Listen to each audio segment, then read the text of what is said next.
Bismillahirrahmanirrahim. Bismillah wa bihamdih. Assalamualaikum warahmatullahi wabarakatuh.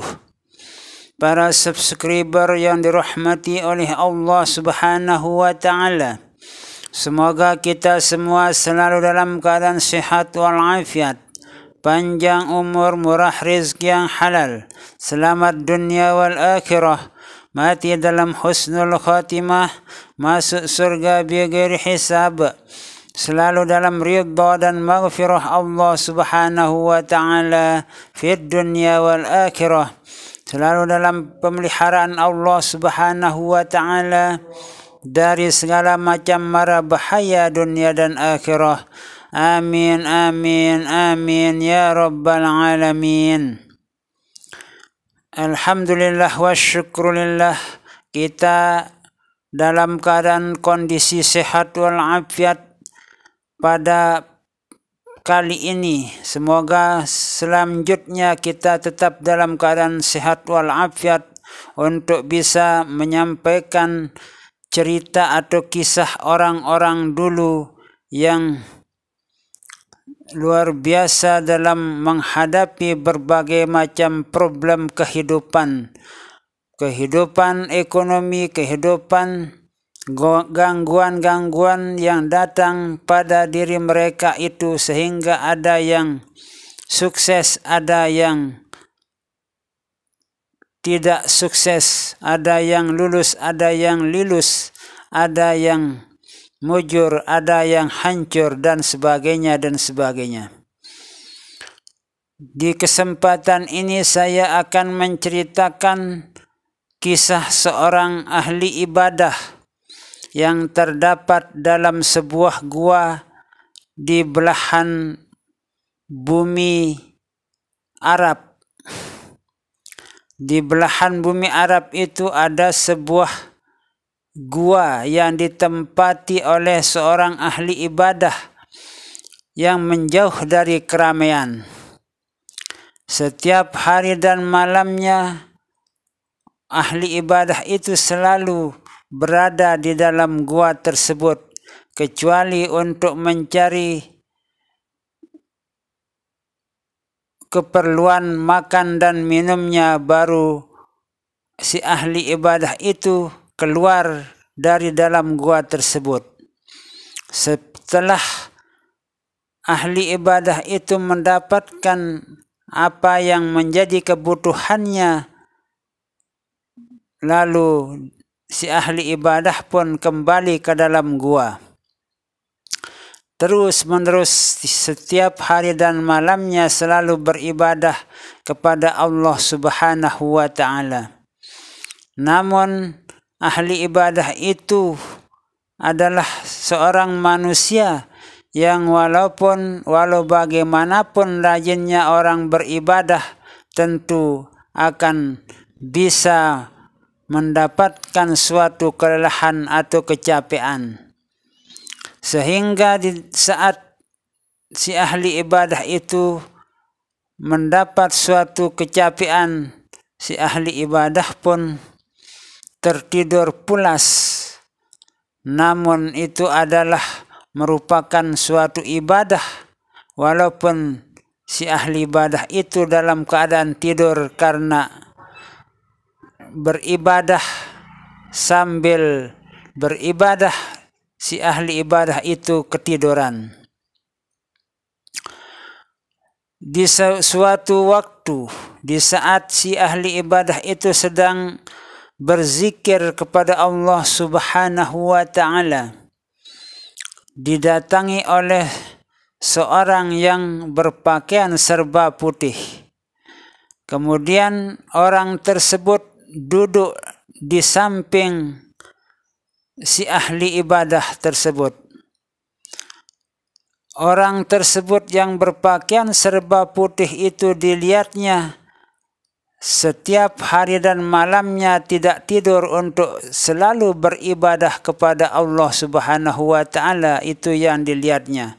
Bahkan makan minum pun tidak dihiraukan oleh orang yang berjubah putih itu. Memperhatikan keadaan orang yang berjubah putih itu yang tidak tidur hari dan malamnya, tidak makan dan minum, hanya dilihatnya sholat zikir. Lalu timbul di dalam pikiran si ahli ibadah itu, bagaimana bisa orang berbuat demikian padahal dia adalah perlu makan, perlu minum, perlu istirahat tidur, perlu kita butuh kepada yang lain, kita bisa capek, kita bisa uzur, namun orang ini tidak pernah saya lihat tidur siang maupun malam harinya, bahkan tidak pernah saya lihat orang ini makan dan minum. Lalu karena si ahli ibadah ini sangat penasaran sekali terhadap orang yang berpakaian serba putih itu, kemudian bertanyalah si ahli ibadah itu kepada orang yang berjubah putih yang mendampinginya di dalam gua tersebut. Aku ingin bertanya kepadamu, hai sahabat. Kira-kira itulah pertanyaan si ahli ibadah kepada orang yang berjubah berpakaian serba putih itu. Saya perhatikan saudara setiap hari dan malamnya selalu sholat, berzikir kepada Allah, tidak pernah saya lihat saudara itu merasa lelah, mengantuk, apalagi tidur. Kemudian saya juga perhatikan saudara ini tidak pernah makan, tidak pernah minum. Sedangkan saya yang sudah bertahun-tahun berada di dalam gua ini selalu butuh kepada makan dan minum, perlu istirahat, menemui suatu keuzuran dan kecapean. Namun saya perhatikan saudara ini jauh dari rasa ngantuk, jauh dari kecapean, bahkan tidak tidur siang dan malam harinya, makan dan minum pun bisa ditinggalkan oleh saudara. Apa kira-kira rahasianya agar saya bisa seperti saudara ini? Itulah pertanyaan ahli ibadah itu kepada orang yang berjubah putih itu. Kemudian orang yang berpakaian serba putih itu menjawab, kalau saudara ingin tidak tidur siang dan malamnya, tidak uzur, tidak capek siang dan malamnya, tidak makan dan tidak minum siang dan malamnya seperti yang kamu lihat pada diri saya, ikutilah petunjuk yang saya lakukan, yang saya perintahkan ini. Kemudian si ahli ibadah itu mendengar ucapan orang yang berpakaian putih itu, sangat gembira sekali karena ingin agar tidak capek, tidak lelah, tidak tidur dalam beribadah kepada Allah Subhanahu wa Ta'ala, tidak makan dan tidak minum bisa ditinggalkan. Kemudian si ahli ibadah itu diperintahkan untuk yang pertama, kalau kamu ingin seperti saya, gaulilah perempuan yang kamu dapati nanti di pasar itu. Kemudian si ahli ibadah menjawab, saya tidak bisa melakukan hal seperti itu, karena itu adalah merupakan larangan bagi kita umat manusia. Kalau kamu tidak bisa melakukan itu, bunuhlah orang yang kamu temui nanti di perjalanan. Itu juga saya tidak bisa melakukan hal seperti itu, karena itu pun juga termasuk larangan. Kalau begitu, begini saja kata orang yang berpakaian serba putih kepada si ahli ibadah. minumlah air khamr itu nanti beli di pasar yang ada di sana. Kemudian mendengar ucapan si pakaian yang berpakaian serba putih itu, lalu si ahli ibadah pun berpikir, oh kalau itu gampang kita sekedar meminumnya. Lalu kemudian si ahli ibadah pun pergi ke suatu pasar untuk membeli minuman yang memabukkan itu. Kemudian minuman yang 1 botol memabukkan itu diminum sampai habis. Begitu habis minuman yang memabukkan itu, si ahli ibadah itu menjadi pemabuk.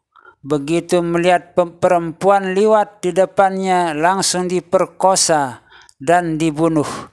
Tercapailah keinginan orang yang berpakaian serba putih itu, membunuh, memperkosa, dan meminum minuman khamr. Akhirnya ahli ibadah itu dihukum oleh pemerintahan pada masa itu dan dikenai hukuman mati. Kemudian di saat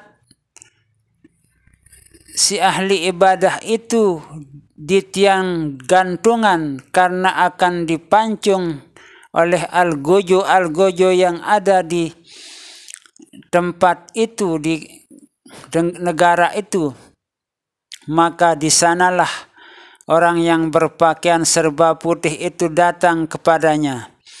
Wahai Tuan, kalau kamu ingin bebas dari hukuman ini, ikutilah apa yang saya perintahkan kepadamu. Bersujudlah kepadaku, sembahlah aku. Itu ucapan orang yang berpakaian serba putih itu. Kemudian si ahli ibadah yang sedang berada di tiang gantungan itu menjawab, bagaimana saya bisa sujud menyembahmu sedangkan saya sedang berada di tiang gantungan ini? Begini saja, kata si berpakaian serba putih itu, berkedip dengan niat menyembah aku. Itulah ucapan orang yang berpakaian serba putih itu. Lalu si ahli ibadah berkedip dengan niat menyembah orang yang berpakaian putih itu dari tiang gantungan. Di saat si ahli ibadah itu berkedip dengan niat menyembah orang yang berpakaian serba putih itu, tercabutlah nyawa si ahli ibadah dan mati dalam keadaan su'ul khotimah. Nah, ternyata orang yang berpakaian serba putih itu adalah setan iblis laknatullahi alaih. Itulah trik-trik, cara-cara setan iblis menghancur leburkan umat manusia, karena sudah merupakan tekad bulatnya setelah diusir dari dalam surga dan dilaknat oleh Allah Subhanahu wa ta'ala atas kesombongannya dulu di dalam surga waktu diperintah untuk bersujud kepada Nabi Adam alaihissalam. Nah, semoga cerita yang saya sampaikan kali ini bisa menjadi ilmu yang bermanfaat bagi kita semua, agar kita lebih berhati-hati dalam kehidupan di dunia ini. Semoga kita selalu dalam pemeliharaan Allah Subhanahu wa ta'ala dari segala macam mara bahaya dunia dan akhirah. Amin, amin, amin. Wallahu a'lam bissawab. Wallahul muwaffiq wal hadi ila sabilir rasyad. Wassalamu alaikum warahmatullahi wabarakatuh.